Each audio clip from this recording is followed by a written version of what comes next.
Assalamualaikum warahmatullahi wabarakatuh. Hai teman-teman, kembali lagi bersama dengan saya Nur Hasana dengan NIM 2230109023 Prodi Pendidikan Islam Anak Usia Dini. Baiklah, Nur sendiri di sini akan membahas tentang kurikulum merdeka, yang mana kemarin Nur telah membahas kurikulum merdeka, namun kemarin Nur membahasnya di dalam satuan PAUD. Sekarang Nur akan membahas kurikulum merdeka di satuan Rodatul Atfal, yang mana di sini kita akan membahas tentang kebijakan kurikulum merdeka di Rodatul Atfal. Dalam materi ini kita akan membahas 5 poin, yaitu yang pertama kebijakan kurikulum merdeka di RA, yang kedua struktur kurikulum merdeka di RA, yang ketiga alokasi waktu, yang keempat pembelajaran dan asesmen, yang kelima proyek penguatan P3 dan P2 RA. Baiklah, kita akan memulai membahas materi tentang kebijakan kurikulum merdeka di RA, yang mana pembahasan kita yang pertama yaitu tentang kebijakan kurikulum merdeka di RA.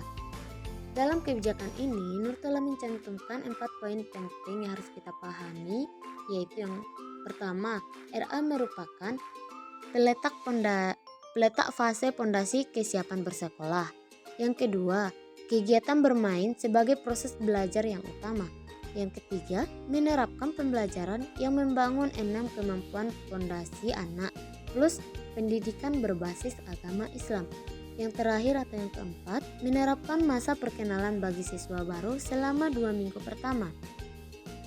Baiklah, materi selanjutnya yang akan kita bahas yaitu tentang struktur kurikulum merdeka di Rodatul Atfal.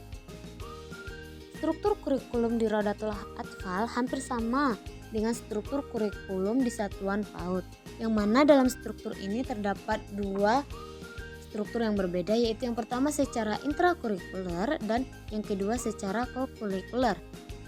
Yang akan kita bahas yang pertama yaitu yang pertama intrakurikuler.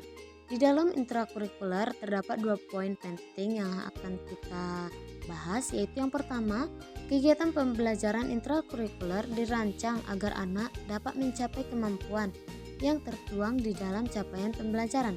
Perlu kita ingat bahwa CPRA sama dengan di PAUD kecuali pada ranah agama dan budi pekerti. Poin yang kedua yaitu tentang intisari kegiatan pembelajaran intrakurikuler adalah bermain bermakna yang memberikan pengalaman yang menyenangkan dan bermakna bagi anak.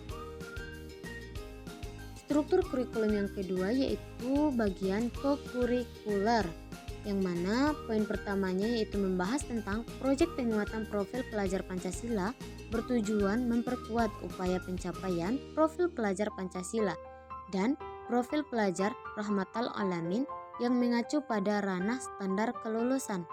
Yang kedua yaitu penguatan profil pelajar Pancasila di PAUD dilakukan dalam konteks perayaan tradisi lokal, hari besar nasional dan internasional, dilaksanakan 1-2 proyek dengan tema berbeda dalam satu tahun ajaran. Materi selanjutnya yang akan kita bahas yaitu tentang alokasi waktu.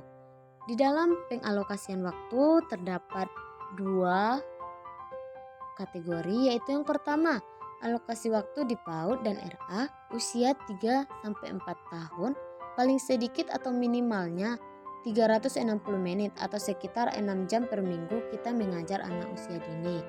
Yang kedua, alokasi waktu pembelajaran di PAUD dan RA usia 5-6 tahun paling sedikit atau minimalnya 900 menit, yaitu sekitar 15 jam per minggu kita mengajar anak usia dini.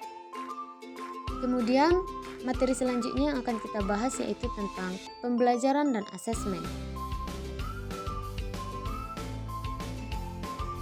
Satuan pendidikan perlu merancang kegiatan pembelajaran yang menyenangkan dan efektif dalam membangun kemampuan fondasi. Yaitu poin pertama yang akan kita bahas di dalam pembelajaran dan asesmen yaitu pembelajaran aktif dan eksploratif membangun rasa ingin tahu dan syarat dengan interaksi positif yang membangun percaya diri anak. Yang kedua, hasil asesmen dipergunakan sebagai dasar pembinaan individu anak. Hindari melakukan pembandingan dan pelabelan kepada anak. Poin yang ketiga yaitu laporkan perkembangan peserta didik kepada orang tua atau wali saat pelaporan hasil belajar. Sampaikan yang sudah baik dan yang masih perlu penguatan. Dengan demikian, anak terdampingi di satuan pendidikan maupun di rumah. Dalam pembelajaran dan asesmen, terdapat jenis-jenis asesmen, yaitu yang pertama asesmen secara formatif dan yang kedua asesmen secara sumatif. Kesimpulan pembelajaran di Raudatul Atfal yaitu yang pertama, belajar bermain berbasis buku sebagai sarana utama.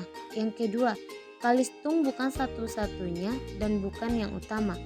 Yang ketiga, pembelajaran yang membangun 6 kemampuan fondasi anak plus berbasis agama Islam.